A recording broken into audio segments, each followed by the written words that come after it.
That's what we're doing here with Sam Amick from The Athletic. Good morning, Sam. Good morning, Jay Ross and Dave.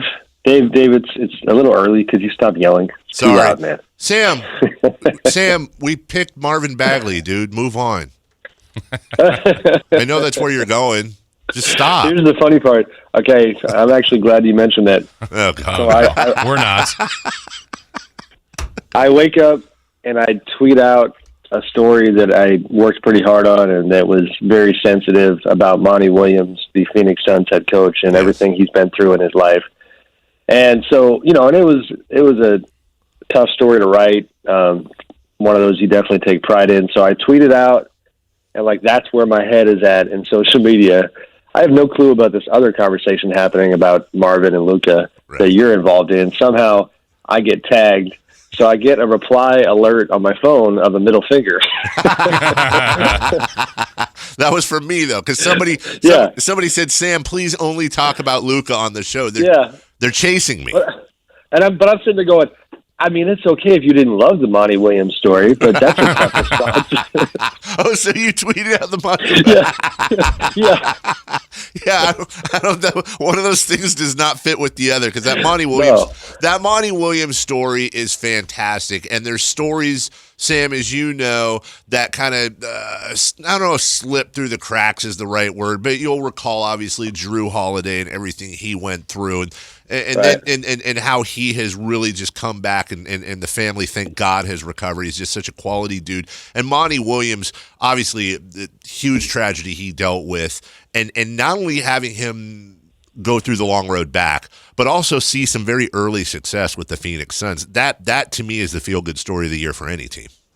Yeah, and I really, listen, he's a class guy, and anybody who hasn't seen his tribute to his wife back after she was killed in a car accident, it's 7 minutes. It feel pretty confident saying it'll just kind of either change or reaffirm just life views in terms of just the way you attack, challenges and the way that your attitude is going to dictate, just the way your life goes in a lot of ways. And so a powerful, strong guy. But I tweeted, I just honestly wondered how the hell he was because of everything he'd been through. And we have a tendency to say, oh, he's back. He's on a sideline. He must be fine. And I mean, I was happy to hear that he is doing really well and he's remarried and they have a blended family with his new wife has a 12-year-old son. And so, and he talks about how he knew that his wife would want him to find love again. And so they're healing, but yeah, it was a deep one to get into. And you still feel, Sam, that he's that, I mean, because you're right, that 7 minutes that he did on his wife, it's so powerful, It's so moving, so touching.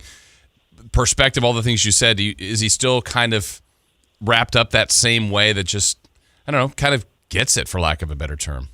Yeah, for sure. I mean, certainly, you can't talk about Monty without talking about his spirituality. That's a huge part of who he is. And so he's that same guy. He admitted, this is what struck me the most when I talked to him at Phoenix and say hello, ask him, and he knew I was coming. Ask him, kind of feel him out, certainly would love to talk about your new team, but not going to lie, just wondering how you are. And so pretty quickly he shares the fact that he said two things. He did kind of admit, he goes, I got to be a little careful. I don't like pulling the scab off for my kids publicly all that often, which I can certainly be, sympathetic to. But he talked about how during that time, he was ready to head for the hills in terms of rather than worrying about continuing to work at all and eventually coach, that he was going to buy some property in Wyoming, would go with his dogs and his kids and hunt and fish and really emotionally just vacate and disappear. And he knew it wouldn't be the healthy thing to do. And so here we are, but yeah, he's the same guy. And again, I'm just thrilled to see him, having a new chapter here.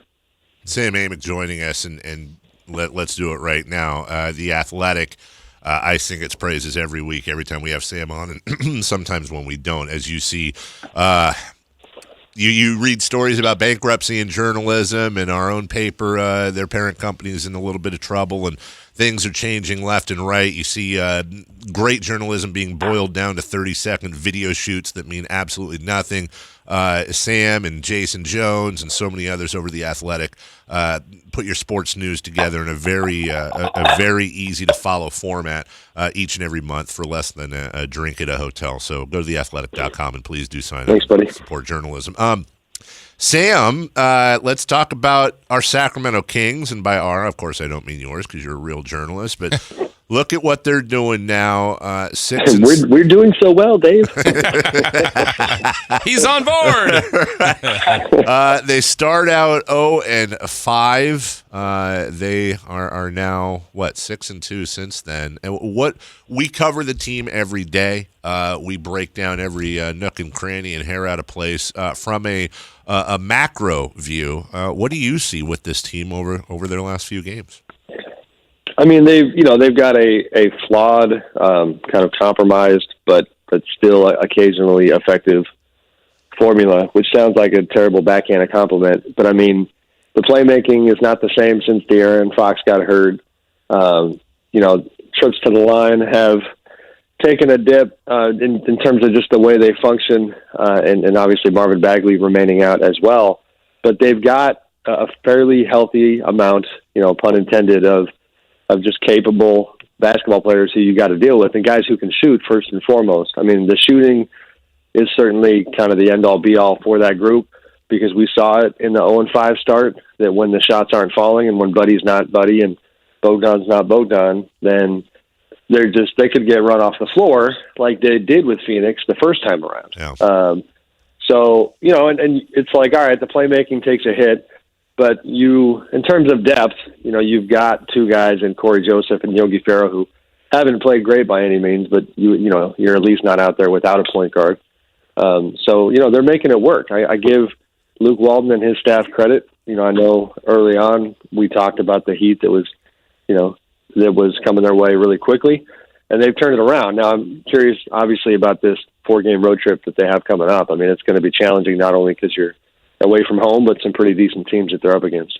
Yeah, I think it's 12 of 16 are on the road, which is going to be a challenge for them, Sam. But you mentioned kind of a flawed but working kind of style for the moment. Do you feel like it has some staying power, though? Can they continue with this while De'Aaron is out?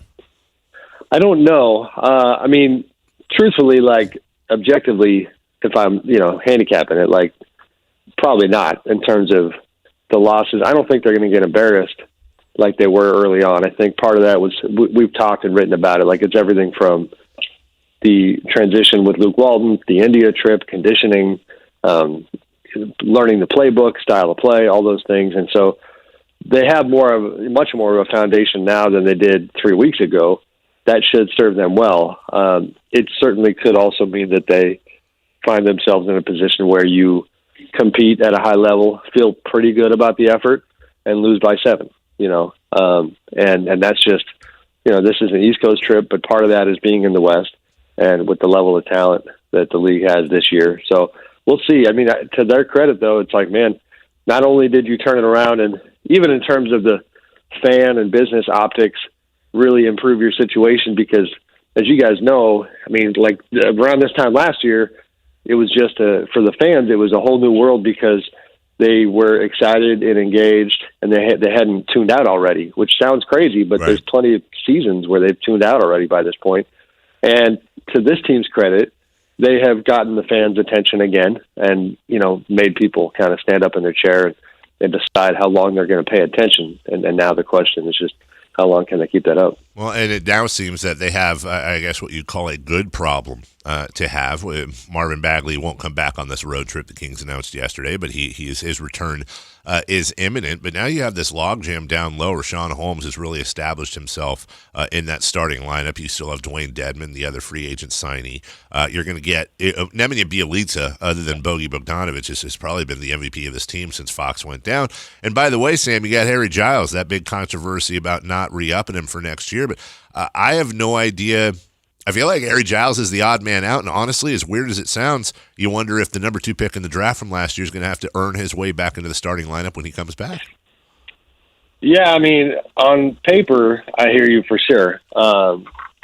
Politically, have a hard time seeing that be the case. I mean, and maybe I got PTSD from, so to speak, from last year, where Marvin not having the role that he wanted was really like the kind of the sand and the oyster. Well, that's a terrible analogy because it was kind of the opposite. It was just the irritant to a lot of the season and some of the front office friction and stuff with Dave Yeager and whatnot. So we'll see. But yeah, I mean, those are good problems to have, and that's where the basketball junkie in me is excited to try to watch Luke Walton do his thing, because as much as I like Luke, and I do, I think coaching-wise, it remains this thing among folks around the league that he's had some really good moments as a coach where you say that's who he is, and yes, he's really good at his job. And then you've got this tough, like overly simplistic narrative from the past, which is, oh, anybody could have coached those Warriors without Steve Kerr. And, and then the Lakers thing with LeBron is so unique that it was always hard to parse out where Luke's impact was, because he was dealing with like the toughest political situation with a player in the whole league, if that makes sense. So this is like, this is him rolling up his sleeves and coaching this team, and we'll see what he can do. Well, and one last follow-up on that, and I don't want to stick my head in the lion's mouth here with this, but I think it's a legit question. You talk about the politics of Marvin Bagley. From a franchise standpoint, don't they kind of have to not only put him in that starting lineup, but the Kings really need Marvin Bagley right now to do well, because other than the team, and thank God the team is winning, because if this team wasn't winning, what the conversation in Sacramento would be. It hasn't been easy with Marvin Bagley being out and this other kid in Texas doing things we haven't seen in a long time. I'm not familiar with this kid. Who are we talking about? Seth Curry. Yes.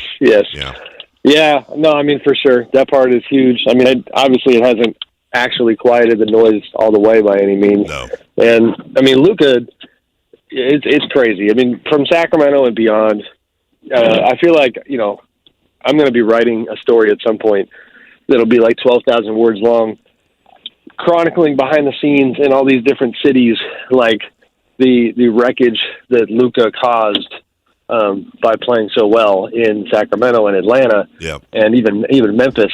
And Phoenix? Or no? Yeah, I wondered about Phoenix. Anything there? Yeah, well, yes, Phoenix. It's one of those things where I think, to me, the calculus is, did people understand the pick at the time?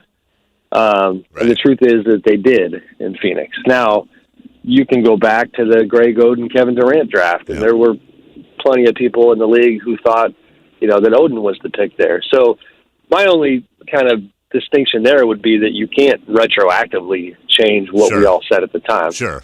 But yeah, I mean, bottom line, I mean, the stuff with Atlanta and Sacramento specifically, those are like very deliberate, conscious choices not to take him. In Sacramento's case, based on the combination of what, Vlade thought about Marvin, and then also really the intel that they had on Luka, which, again, I got to do my job here, like just being blunt, like it has not panned out the way their intel kind of indicated at the time. There were concerns about him and his work ethic. It was not just the Kings. This was the intel in a lot of places, including Memphis, by the way. Work ethic. Did he hit his ceiling too early because he played pro and whatnot? Likes the nightlife to a degree that had, some teams worried. And it's like, at the time, you can understand why those things would push you off of a certain prospect. But right now, when SportsCenter just has him on a loop, I mean, it's got to be tough to see that. Well, what's interesting, Sam, we were talking about this earlier just in general with scouts or people that are decision makers in these things. That phrase that you just said, has Luka hit his ceiling, was kind of a pretty consensus thought on him from a lot of people that are smart, that know this stuff. And that's the one that's been the largest gap of a miscue. I mean, he has been absolutely incredible. He was good last year, and he's even better now. Everybody missed on that. I know. It's like since I'll keep my bad analogies going, you walk into an apartment that you just bought and you're ready to bring your furniture in, and you walk in and it's got vaulted ceilings and the sun is coming in. I mean, the ceiling looks much different now than it did before. And this dude, I mean, if this is his ceiling, and it's probably not, that's just fine, because the guy's an MVP candidate right now. And, you're right. I mean, that's where people got it wrong. The other thing that I think is a tough pill to swallow for Kings fans is that for all the, accusations, a lot of them with good reason in the past about dysfunction and more importantly, like functionality within the organization and problems that they had with their processes. This is a case, in my opinion, where I don't think you cannot accuse Vlade and his front office of not doing their homework. And it's not, there have been times when people wondered, did they really, flesh this thing out enough to make a really smart, informed decision? And in this case, my feeling is they did. They had scouts who were consistently, close to Luka during the draft process. They had possibly as much intel on him as anybody. So that's that you can't make that accusation, but we still are where we are. Couldn't you argue they maybe had more because of Vlade and Page's ties over there, and Vlade knew his dad played with him and all that stuff? That's what makes it. That's what makes it even more difficult. Ultimately, when you write that article, though, I am curious if you're putting the onus on a franchise. Does Sacramento get the worst of it? Atlanta? Anyone else? Well, the Atlanta thing's funny, and this is where it's tough to cover this part of the season. I wrote a massive puff piece on Trae Young last week, where I felt comfortable writing it at the time. He was on fire, and, and lo and behold, he then goes in. And so the Hawks were feeling themselves, and Travis Schlenk, their GM, and ownership, in those moments, they weren't thinking about Luka. They love Trae and are having a good time with him. But then they go into L.A., and they get smoked by the Clippers and the Lakers, and I'm watching these games going, man, it's wild that you can say these two things, that Trae at this stage of his career is a historic talent in his own right. He is actually doing things that Steph Curry and Steve Nash, two people who he's been compared to a lot, never even came close to doing at the age of 21. Not even close. So in a vacuum, you just should be doing backflips if you're the Hawks.